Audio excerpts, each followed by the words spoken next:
Welcome to Front Office Pros. I'm Steve. You can follow me at Steve_FOP. We've got Joe. You can follow him at Joe_FOP. We've got our Front Office Pros merchandise. We're ready to go. Week 7 just finished, and we're here to talk about players that, as of Week 7, we're telling you that you should buy them. So, Joe, let's talk about the first player, running back Josh Jacobs.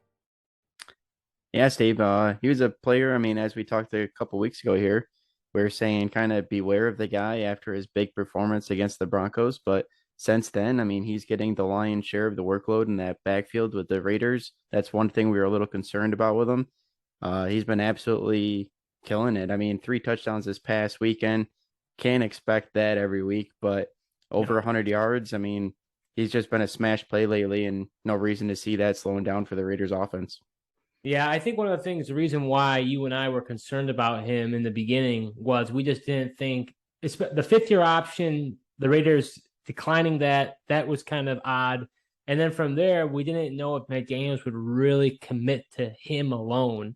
But, he's gotten over 20 attempts the past 3 weeks. I wouldn't expect what you saw against the Houston Texans defense, with the 3 touchdowns. I mean, that their defense has been known to not do well against the run. So, but I think going forward, though, Josh Jacobs is an RB1 block from here on out. And who knows? I mean, he's a free agent this year. Who knows what the Raiders do with him? He's going to want to cash in big. I don't know what's going to happen to him, but his outlook is the brightest it's ever been. Yeah, definitely. All right, our next player, we're going to go with a rookie here. And I personally am going to have to take the L on this one because I didn't think that this guy was going to be that good.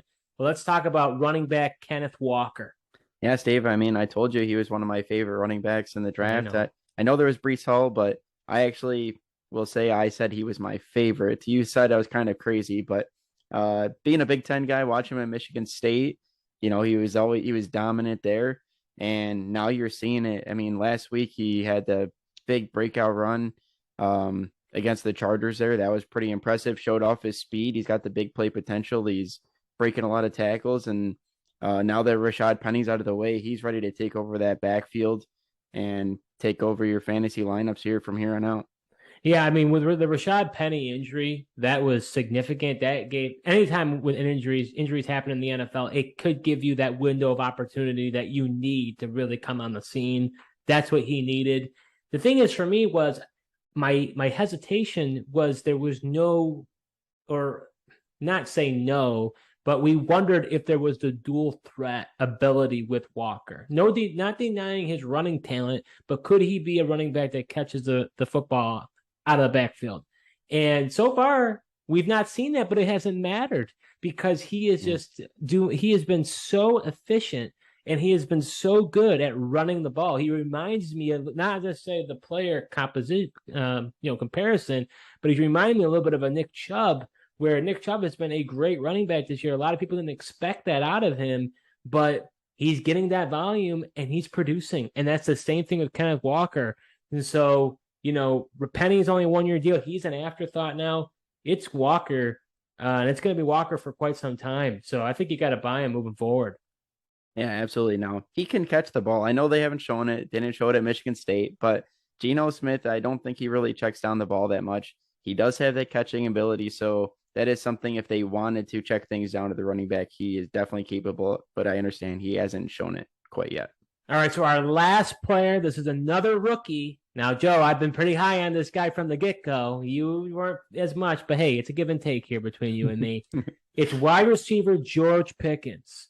Yeah, you're right, Steve. I mean, I definitely was skeptical of him. You've been high on him all off season, and I've just kind of been, Steve, kind of pump the brakes. A big guy out of Georgia got you all excited, but you're finally seeing it. I mean, if Pittsburgh is pushing the ball down the field, it is going to George Pickens. Saw him with that nice touchdown grab.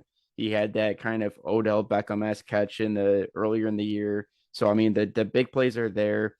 The Steelers offense doesn't look that impressive, but I mean, if there's a guy that's showing flashes, it's definitely George Pickens. And I think with his big play ability and potentially hitting the end zone for red zone targets, he's definitely a guy you can kind of rely on in fantasy, I believe. Oh, absolutely. I mean, there was so much hype coming out of him in the preseason, and then he wasn't really getting involved. And then we're like, oh boy, like, what's going to, because that happens. Sometimes players show up in the preseason, then they just disappear. But now that he's getting involved in the offense, he is the big play receiver in that offense. I think Claypool could get traded. I really do. I don't think Claypool fits with their system. He had that whole controversy with Mike Tomlin last year and the music and some of the comments. They don't like that type of thing over in Pittsburgh. So I think Pickens is emerging as that go-to player. I know Deontay Johnson still gets a lot of targets, but now you're thinking about putting Pickens in your starting lineup. And depending on the matchup, he could really, he could have a phenomenal week. He is week in, week out now. He's becoming more involved in this offense, and he's becoming more and more confident. Yeah, definitely. He does have a tough matchup next week with the Eagles, but besides that, he should be good going forward. Yeah, that's going to be a true test for him, for sure. But those are 3 players that we believe that you should buy as of week 7 for the rest of the season.